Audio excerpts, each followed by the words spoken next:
Good to go. All right. Hello, everyone, and welcome. It's so good to see all of you here. I'm Tope Folarin, Executive Director of the Institute for Policy Studies, and I'm truly honored to open this conversation today on effective strategies to reach the heartland.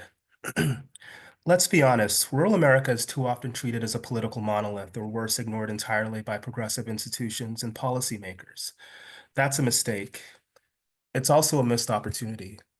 Here at IPS, we've long believed that real change starts with deep relationships in every region of the country, including the South, Midwest, and rural Northwest. We've always seen the heartland not as a frontier to be reached, but as a vital part of the democratic fabric we're all trying to strengthen. In light of recent political and cultural developments, IPS is doubling down on this commitment. Our work in rural and small town America is not new, but this moment calls for a renewed engagement. That's why we're especially proud to bring you today's speakers, two leaders who have been doing this work with integrity and impact for many years.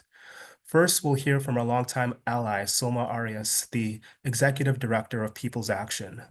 Under her leadership, People's Action has become one of the most dynamic progressive forces in the country, especially in rural America.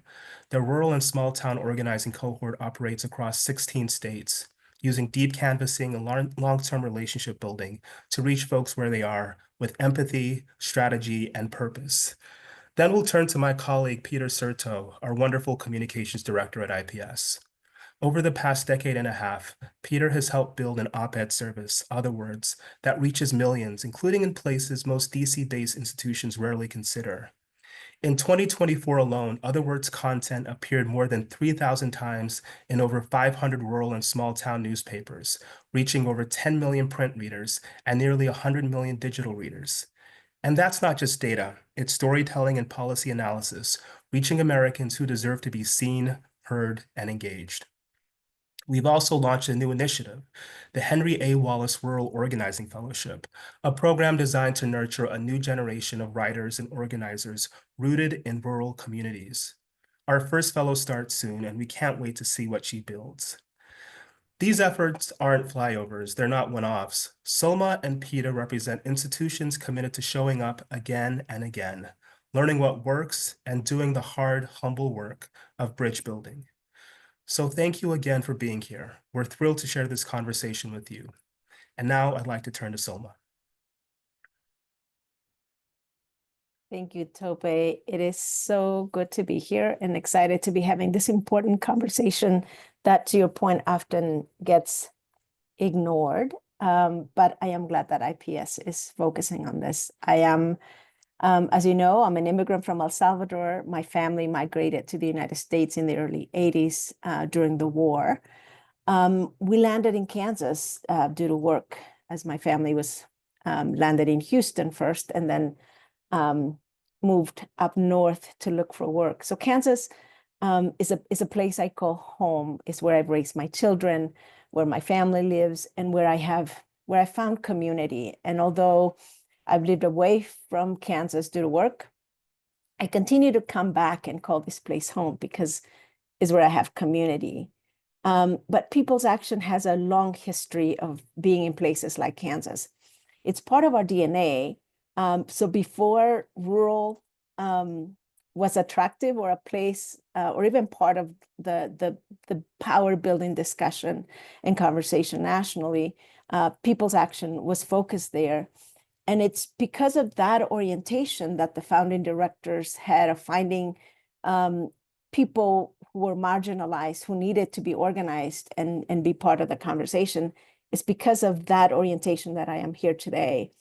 In 2000, I think it was like either late 99 or 2000, Shell Trap, who's one of the co-founders of this, of People's Action, and one of his mentees, Laura Dungan, who became my mentor in Kansas, they came to my house in Wichita, Kansas, and recruited me to be an organizer.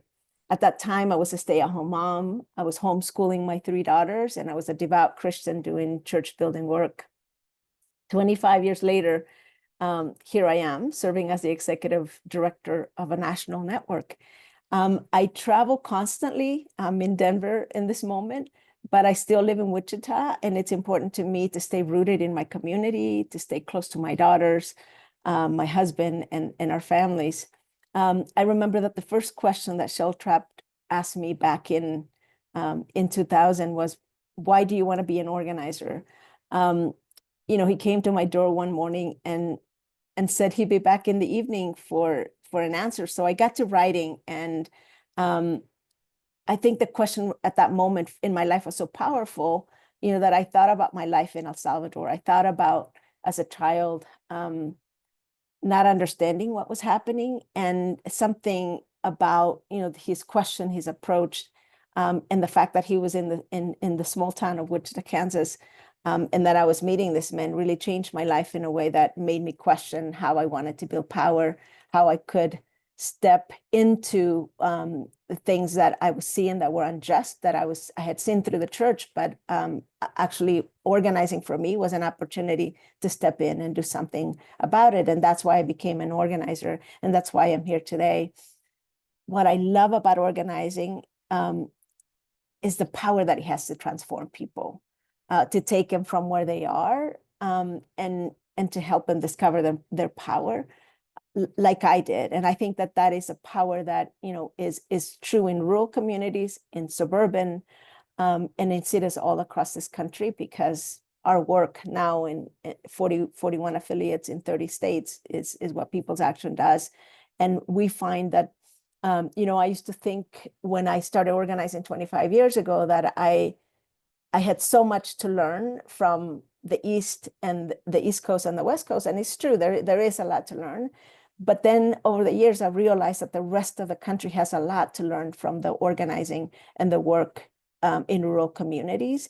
And it took me a while to understand that, but I am excited about this conversation, Tope, because we can learn from each other, but we can bring the richness to the conversation and to the strategies that are implemented in organizing nowadays, that have worked and continue to work in rural parts of the country and everywhere. So I've been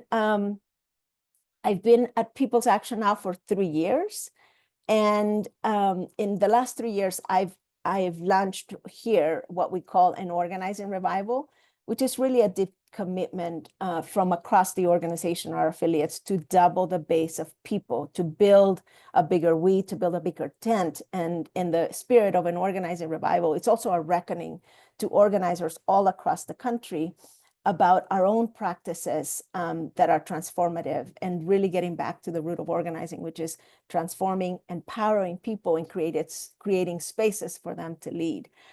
We're also known for Deep Canvas, which I know we're going to talk about a little bit, which is one of the many tools in an organizer's toolbox. It's really a methodology rooted in listening with curiosity.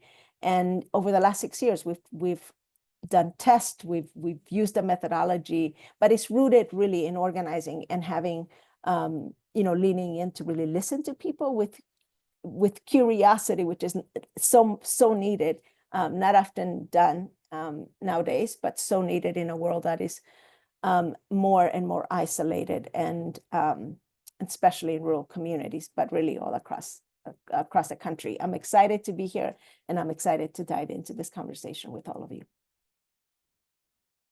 Thank you so much, Sulma. There's so many questions I want to ask you right now, but I'm going to hold off. I know that Peter has a few words to say, so Peter will say a few words, and then I'll start to ask both of you questions. But Peter, please go ahead. Hey everyone, thank you Tope for the introduction, and real honored to be here with all of you and with Sulma. I'm going to share a little presentation about some of our communications work.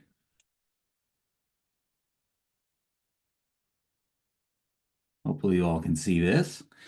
So I'm Peter Certo. I'm the Communications Director of IPS, and I'm the editor of our OtherWords.org op-ed service. I'm also born and raised in Ohio, grew up in Dayton, went to college, rural central part of the state, and my family and I now live in Kent, which is a little college town outside Akron. So I'm going to talk about some lessons I've learned as a progressive communicator working in these areas. And I want to start with something that's maybe not a mystery to some folks on the call. It was lovely seeing where folks were checking in from. But the first thing I really want to emphasize is that a lot of people in so-called red states support progressive policies. And even if they are going to the polls and voting for candidates that don't support those policies, if they get a ballot initiative to vote on a progressive issue, most of the time they're going to support it. We see that again and again with marijuana legalization. We see it with raising the minimum wage. We see it with expanding or protecting abortion rights. We saw it with expanding Medicaid after the Affordable Care Act was passed. These wins do not happen automatically. They take lots of advocacy and organizing from groups like Sulma's. The opposition is well funded. It could be linked with governing elites in the state. They'll try to keep things off the ballot. They'll try to change the language. They'll try to, meddle with the implementation. But at the end of the day, these are winnable fights because these are ideas that people support. But a lot of times, as Tope was saying, a lot of DC-based progressive groups will write these communities off because they're not seen as competitive. And that's a big mistake because we are seeing here that they are competitive when it comes to our issues. And if we kind of abandon these communities to the far right, we're going to lose a lot of those winnable fights, and this divide is only going to get wider. So we're talking today about ways to actually reach these communities. And one of the ways, maybe the most important way, is through organizing, which Sulma is talking with you all about. And the other really important way is through media and communications, which is what I'm going to talk to you about. This is a big moment in progressive media. There's a lot of reckoning about whether our voices are present in the communities that we most need to reach. OtherWords is kind of our primary vehicle for reaching those communities. So we distribute 4 or 5 op-eds a week to websites and newspapers in so-called Heartland communities across the country. Just a quick word on why we do op-eds. And the reason is that there is real social science research that shows that even in this kind of factually and information tribalized age, op-eds have real persuasive power. There was a study published in this Yale social science publication here. They surveyed people about their views on some issues, had them read some op-eds, and then surveyed them afterwards. And people shifted their views by degrees in the direction that the op-ed was arguing. This was equally true of people who identified as Republicans, Democrats, and independents. It was equally true of people who were policy experts and people who were more general readers. And when they quizzed people again 30 days later, they still saw that shift. So even in this age where people are consuming totally different feeds and algorithms, when they're using all kinds of different biases with the information that they consume, when you sit someone down and they actually read what you have to say, most of the time they're going to inch in your direction if you do it carefully. Now, a lot of these people aren't necessarily, the people we're talking about here, they're not necessarily reading the New York Times or the Washington Post or a bunch of interesting Substacks, but they might be reading their local papers or sites covering their communities. So our strategy is to publish good op-eds in those papers that they read and trust in their communities. These are just a handful of things, the kinds of things that we publish, just some recent stuff. I mean, you'll notice a lot of stuff on social safety net, not wanting to cut programs that people, use for healthcare or food to fund tax cuts for billionaires. But, we talk about climate, we talk about immigration. We've got, Mahmoud Khalil, we'll talk about him, nothing off limits about that. But we also have tariffs, war on federal workers, USDA and farm policy, public postal service. So really wide variety of issues that we think it's possible to message effectively in these communities. Just a quick word about how the service works. We do 3 to 5 of these op-eds a week, publish them on the website. They go out in a weekly newsletter. They might be written by IPS experts. They might be written from allies at groups like People's Action, and there's a dozen or so groups that we work with really closely on these. We've got some regular columnists who are really wonderful, and we have some ordinary people that come out of some of these grassroots movements, and we'll work with them to tell their stories about hey, I was on Medicaid and here's what it did for me. I was on SNAP, here's what it did for me. I got the expanded child tax credit, here's the difference it made in my life, or here's what happened when it went away. Um, Working with ordinary people to help tell those stories. So newspapers and websites, they're free to republish those straight from the website. But I also have a colleague, and we work very closely together to pitch these pieces out to a bunch of additional places. So if we had a piece by a mom from Greensboro, North Carolina, a few weeks ago, who she'd been on Medicaid and talked about the importance of that, and so it'll go on the website, it'll go in the newsletter, but then we write to Greensboro and say, we've got this cool thing by a salon owner in your town. Do you want to run it? And they did. We'll send it to other North Carolina papers. We'll look up what other states have really high percentages of people who rely on Medicaid or SNAP? West Virginia, New Mexico, a bunch of other places, and say, hey, this person is someone from somewhere else, but they're writing about something that really impacts people in your state. So we'll do hundreds of those a week and see how many clips we can get. We'll also do a few pieces a year for bigger syndicates like Tribune, traditional corporate syndicates, and generally we'll do between 150 and 175 per year. Tope gave you the numbers at the beginning, so I won't spend a lot of time on these, but these are little papers oftentimes, but in the aggregate, it can add up to a lot of readers. So this most recent year, we had over 3,000 placements in over 500 outlets at over 10 million combined print readers and nearly 100 million digital readers.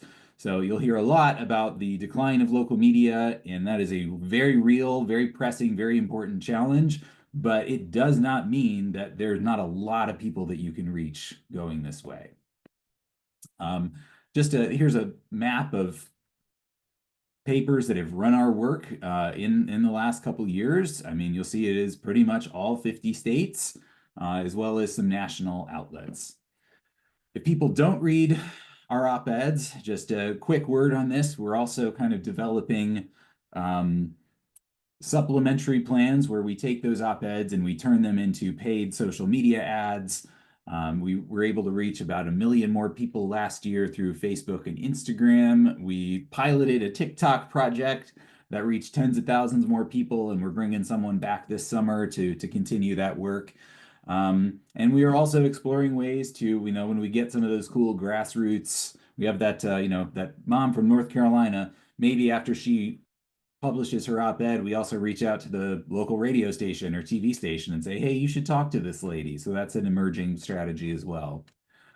So again, you can reach, 10 to 20,000 more people per ad with our current budget. So it's like reaching an additional paper. Here's some of our TikToks. I love this one about Rika by my colleague Aspen.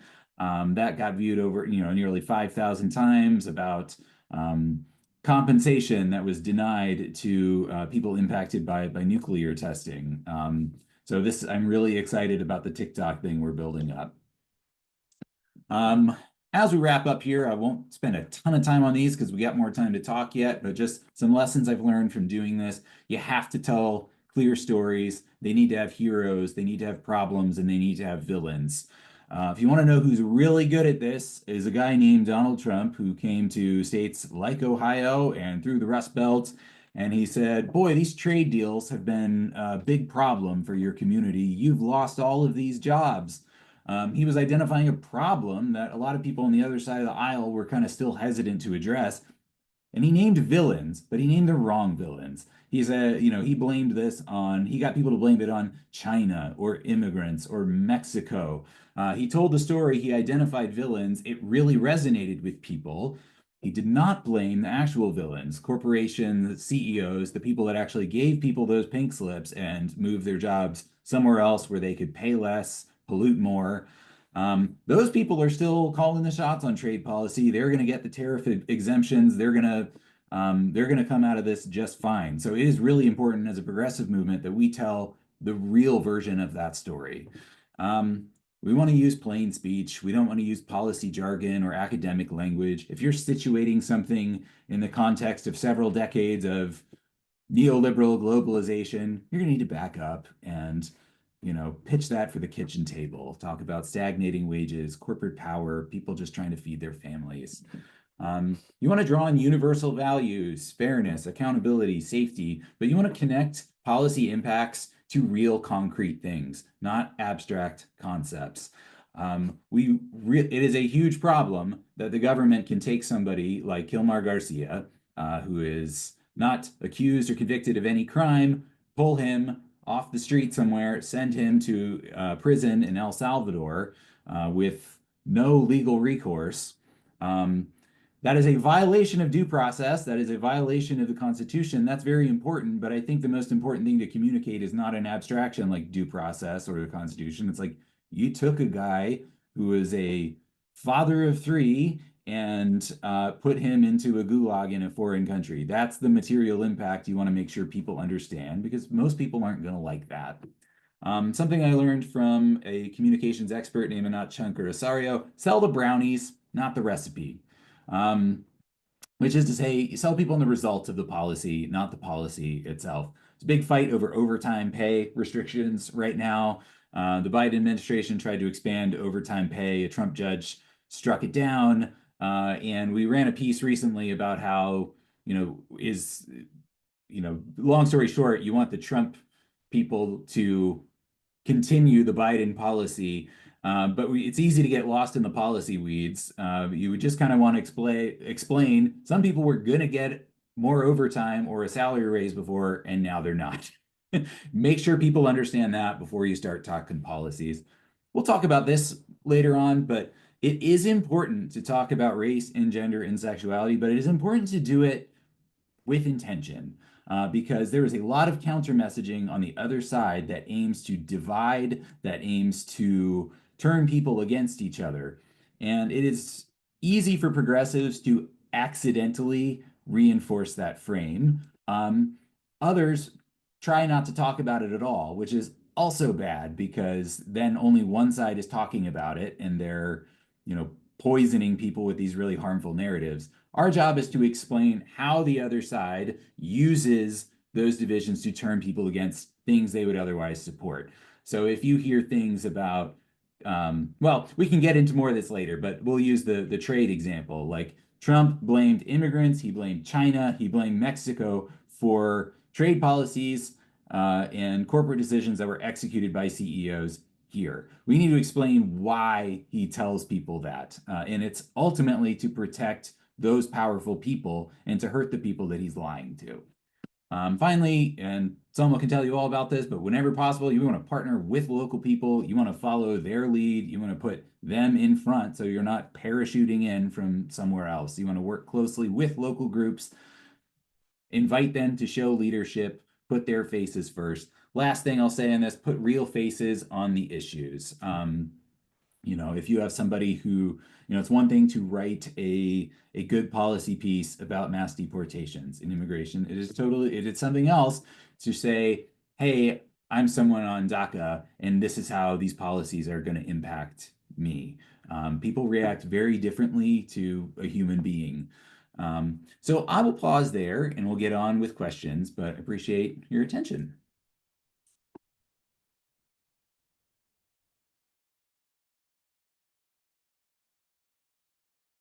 I think you're on mute, Tope. Thank you so much, Peter, for that comprehensive and really insightful presentation. So many questions come to mind right now, but Sulma, I wanted to start with you, if you don't mind, as we kind of expand this conversation. Sulma, from your perspective, what do people get wrong about rural America, especially from a progressive or a coastal perspective? Yeah, and thank you, Peter, for that insightful presentation.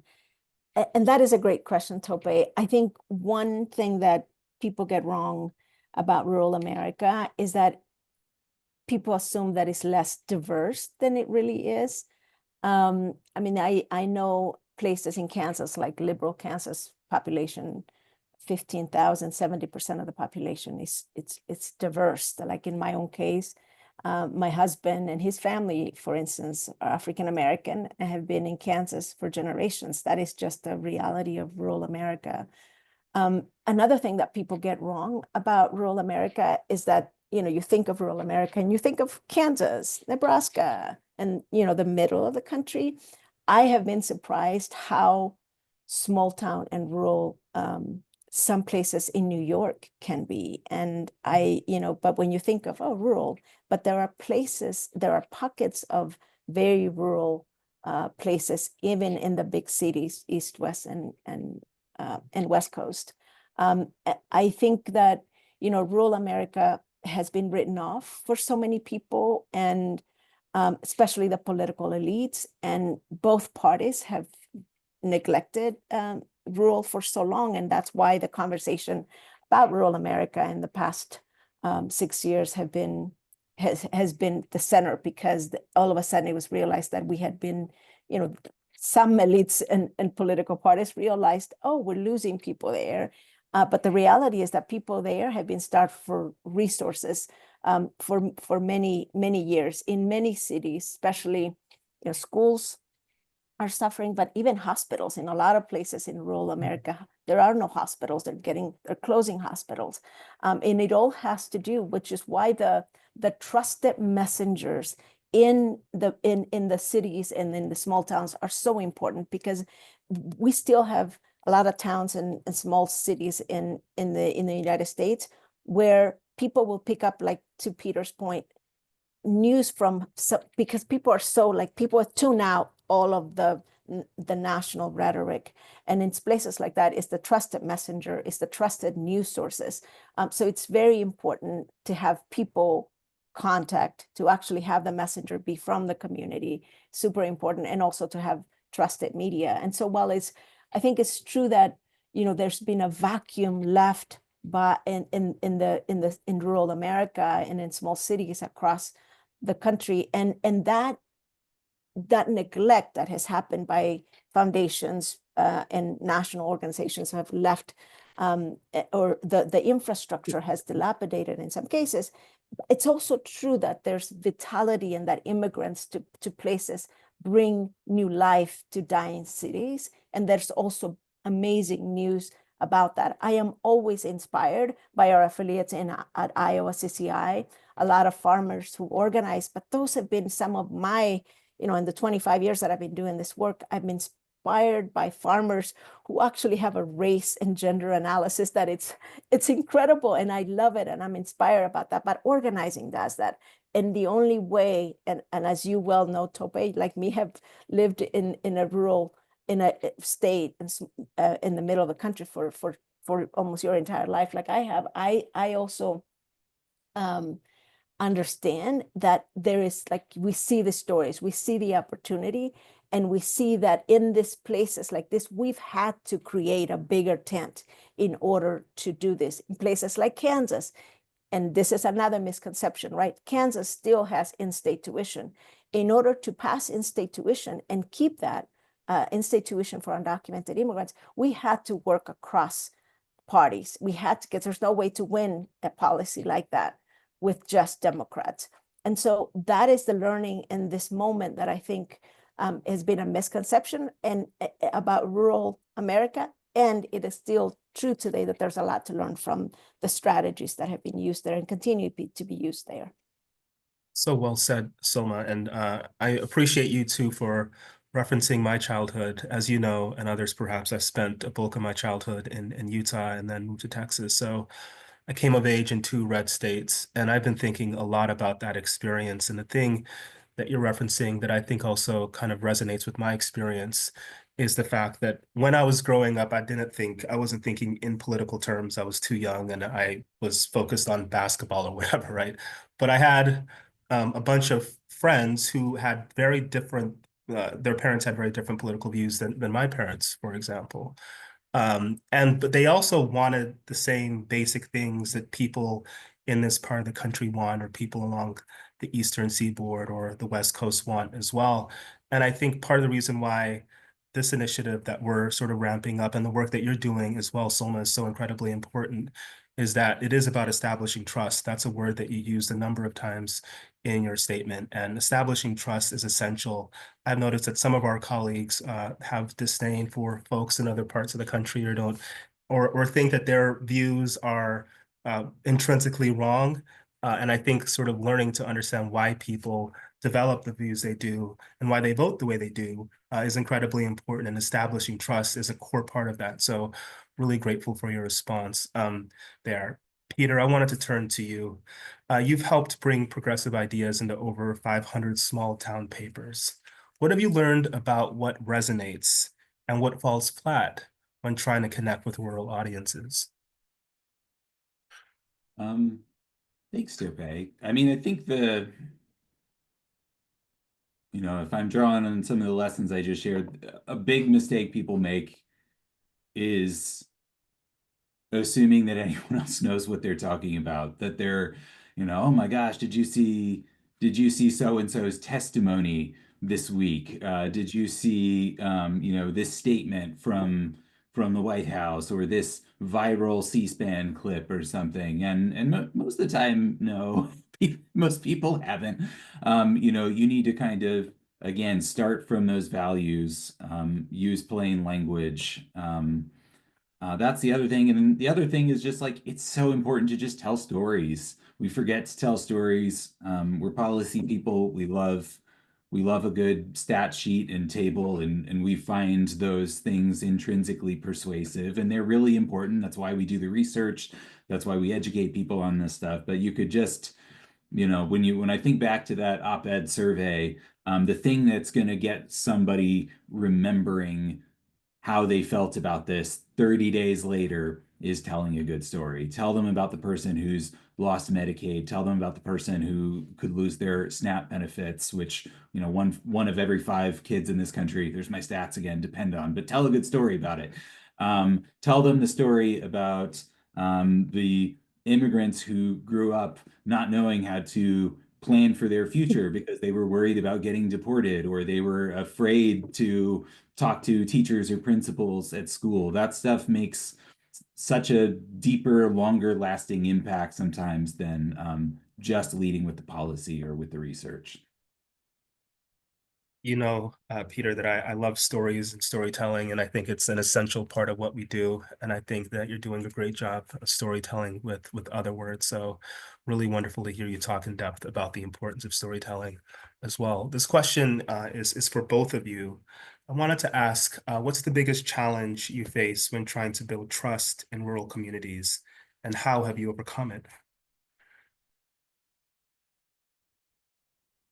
That is a great question. And I think the greatest challenge that we face, we come into this work as with a power analysis, right? About the landscape, about the moment. So we're, as organizers, we are constantly asking ourselves the question, like there's a set of tools and training that we do, but it's all rooted in, like, organizing cannot be transformative if it's not rooted in building trust. Because especially when you're, no matter where you are in rural, suburban communities, I think, especially I've experienced this myself, and it's part of our analysis for launching the organizing revival, is that we are facing a crisis of isolation across this country, a crisis.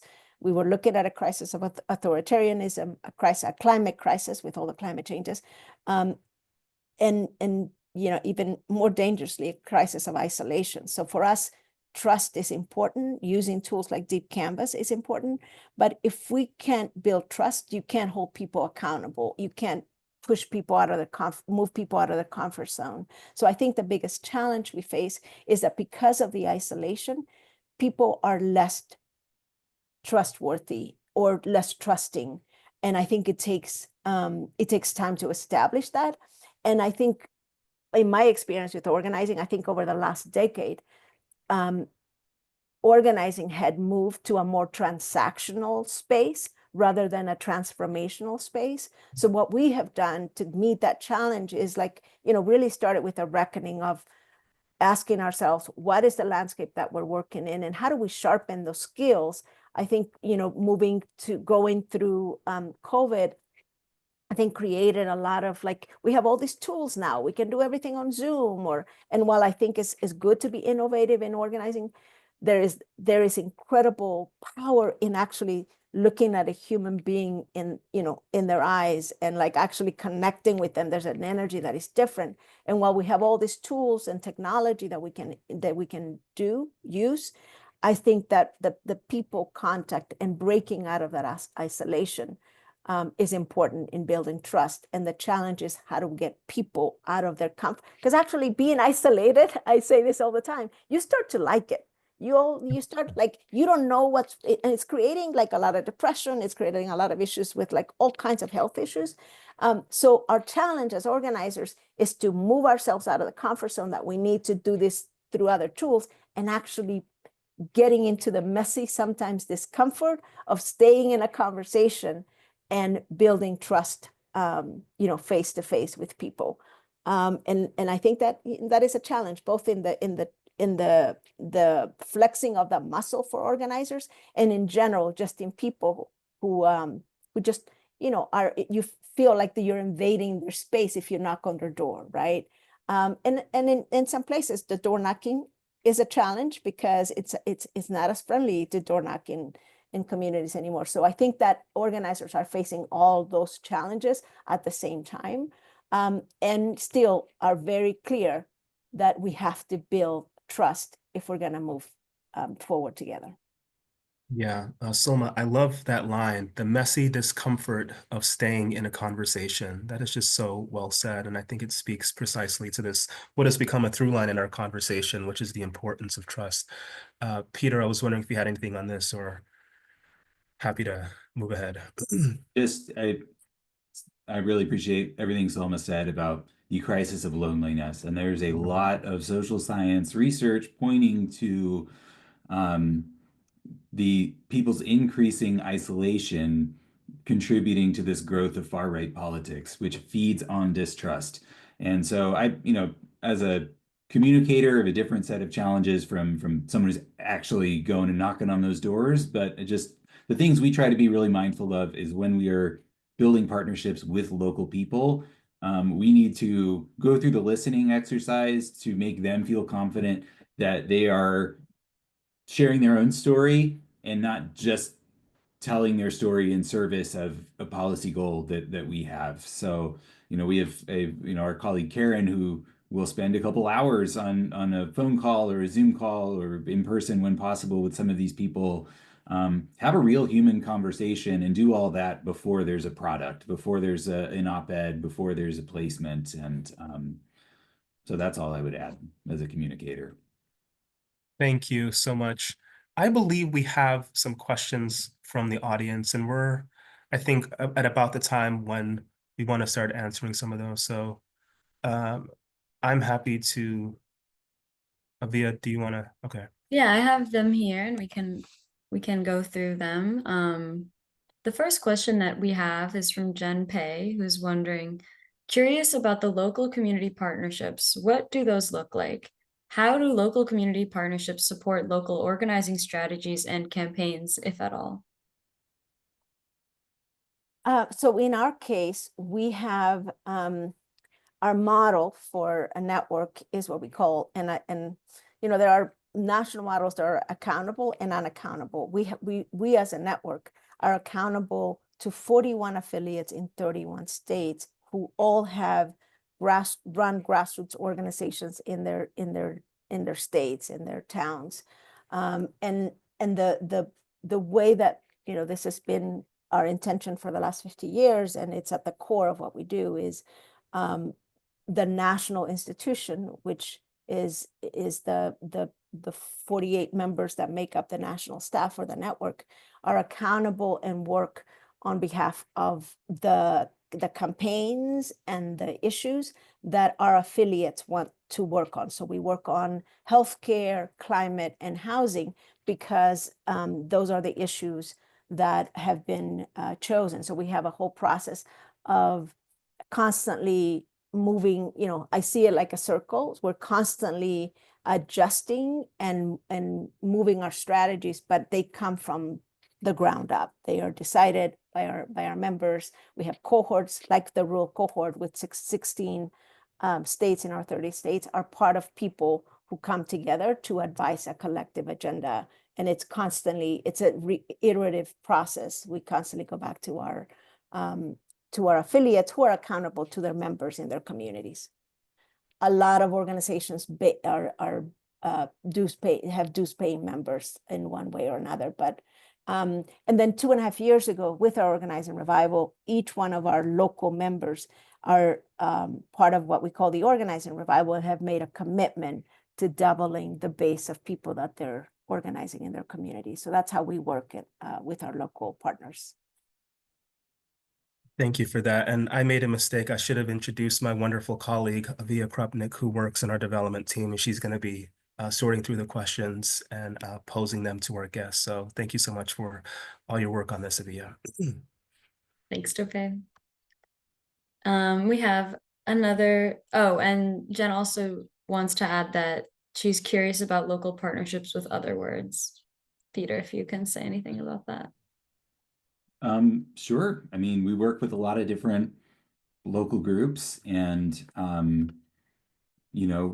we find where issues align, and how can we use our experience with getting op-eds crafted and placed and pair that with their stories and their goals and the people that they're trying to advance as leaders. So that's always a fun collaborative process. Should say we also give trainings to groups. There's a wonderful group called Results, which is an anti-poverty organization. They have a cool program called Experts on Poverty, who are people who are living in or have lived in poverty, telling about their real life experiences, the structural obstacles they face, their experiences with the safety net and policies that would make a difference. And so I'm meeting with them on Monday we've published a bunch of their stories in OtherWords, and I'm meeting with them Monday to give a workshop on how they can start crafting their own op-eds and contacting their own local editors and, trying to spread that skill set around. Thanks, Peter. We have another question here from John Cavanna saying, first, fabulous insights. And Sulma, you talked about diversity in rural America. I'm curious how Trump's kidnapping of Kilmar Garcia to send him to Bukele's prisons is playing in rural Kansas. Are you seeing sympathy for Kilmar, or is there support for this kind of blatant violation of due process in order to deport immigrants? Yeah, I thank you for that question, John, because it's just so hard and heartbreaking as we're seeing, the kidnappings that are happening. But I believe even from Trump's first term, especially in late 2016, 2017, there's always this huge attack on rural communities. And in the first term, I remember in Tennessee, the mass deportations in 2007, the mass deportations in meat plants in Iowa, and in places like Kansas, especially the west part of the state where we have most of the industry, the meatpacking industry there. Those places have in the past and in now constantly get attacked because they're isolated. What I've seen this time that is inspiring is just how people in places are in positions and have learned from 2017. And there's a lot of solidarity coming together from like Know Your Rights, and how people are coming, self-organizing from what they've learned, the toolkits that are out there for supporting immigrants and protecting. I think that is happening in more than we can even, have the time to say. There's stories of success. And of course, they're always going to go for the places that are more isolated. But I think people are also coming together and organizing themselves to protect each other.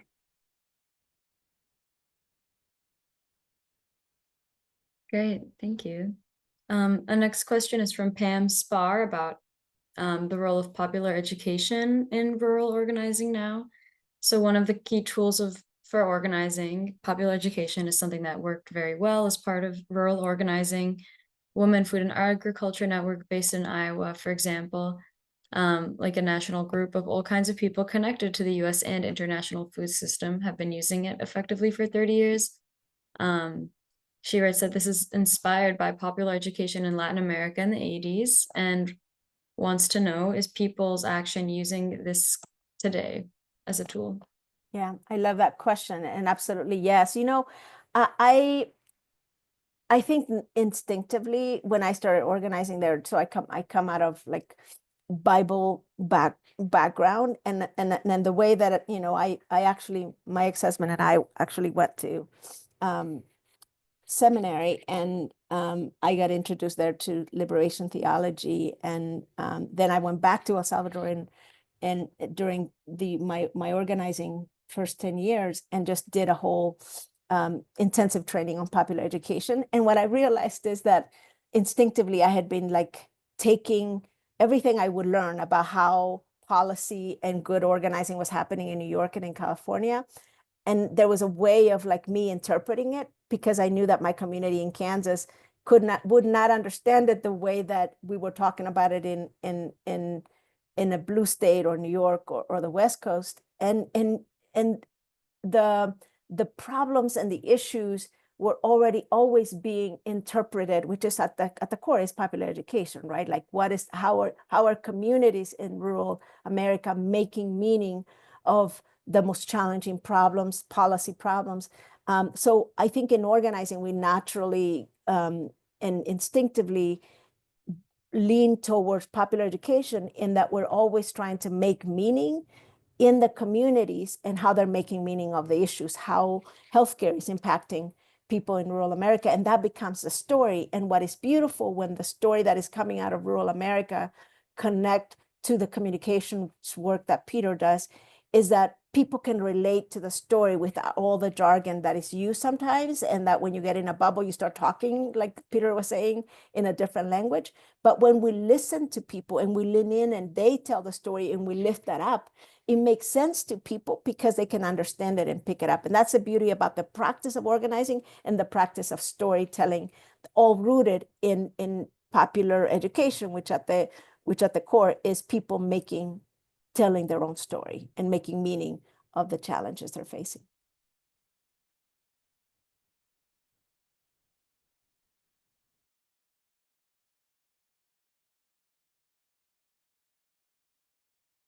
Tope, do you have something to add? I see Yeah, them. yeah, sorry. I think my computer froze for half a second.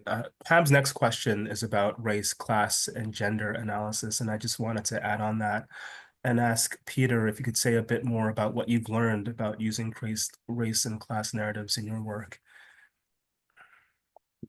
Gonna keep this under 9 minutes. Just stop me from going too long, but two things are very true about this. One is that because of systemic discrimination and segregation and different kinds of abuses over our long and tortured history, poverty and other forms of dispossession, these things disproportionately affect most communities of color. They're more likely to be impoverished because of these policies and these histories. It is also true that the largest single population of poor people and the single largest consumer of many safety net programs are poor white people. Our research with the Poor People's Campaign shows, 43% of this country is poor or low income. And that is a huge popular constituency to do popular things like tax the rich, tax corporations, regulate them, and fund social programs to lift people up. There's a huge popular constituency for this, and the way that the right, and a very tiny popular constituency for, we should do, we should cut those programs so we can, cut taxes for billionaires and for corporations. So at the people that want to cut those taxes and cut those programs, they tell a story to try to divide those poor and low income and working people against each other. During the Reagan era, it was welfare queens. It's like, who gets welfare, like, this black lady in a Cadillac or whatever. We've heard this in affirmative action messaging where, they'll say, well, there's an old Jesse Helms ad. He was a segregationist senator from North Carolina. And he said, like, he had a famous ad of a pair of white hands crumbling up a pink slip. And they said, they gave your job to a minority. You hear this now with every social program that they want to cut. The first thing they're going to say is, well, undocumented people are using it, or they'll use nastier language than that.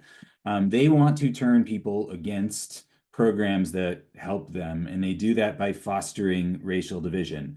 So the most important thing to communicate is why they're doing that. Point out to people that that's what's happening. And that's going to do a couple things. One, that's a very point out that it's happening and point out that it can be overcome. There are times we have worked together to lift each other up.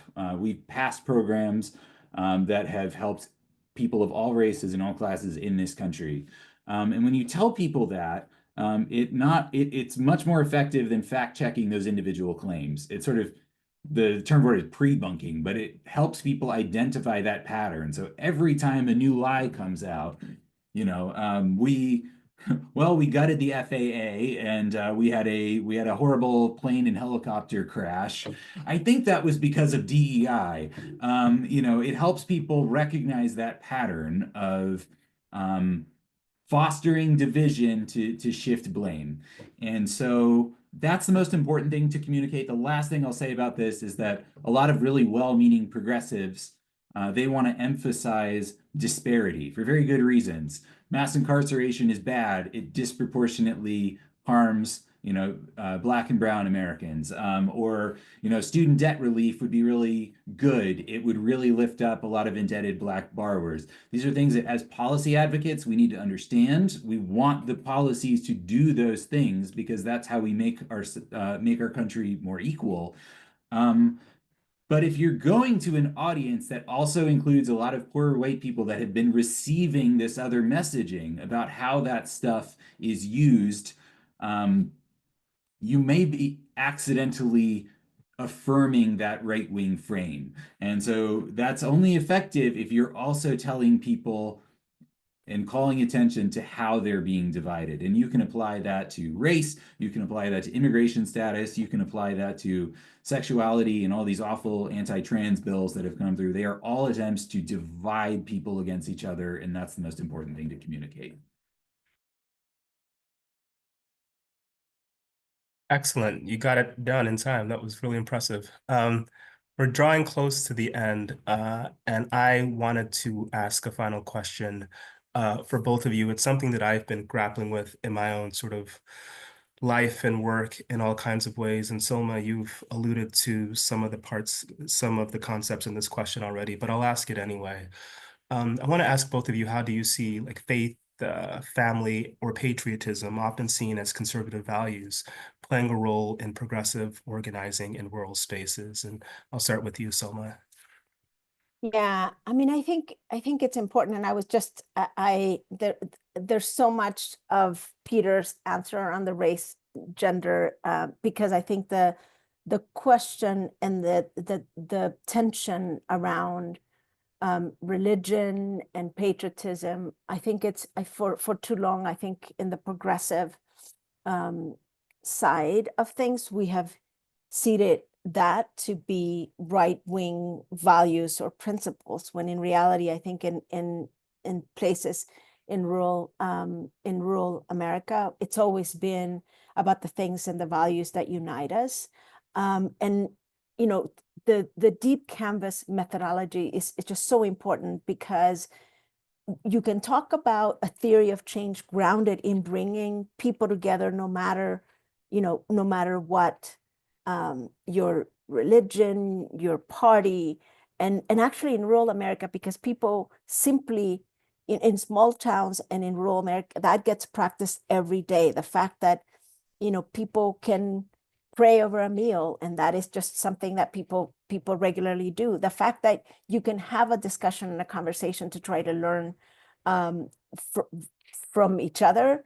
And even if you disagree, more than likely, because you're in a small town, you're gonna see that person again at the grocery store. You can't hide, right? Like in huge cities. So I I really think I always talk when I'm talking about rural America, about places in Kansas like this bar that is very like, that's called Mort's, where you share seating and you can sit with anybody when you go to that bar because, you know, you're in a small town and it's the only thing in town. And so I think in places that, you know, one of the things that can unite us is the fact that we're very proud of a small town in Wichita, Kansas, even though for people maybe like a town, a very small town, the fact that my kids go to baseball games, they play football.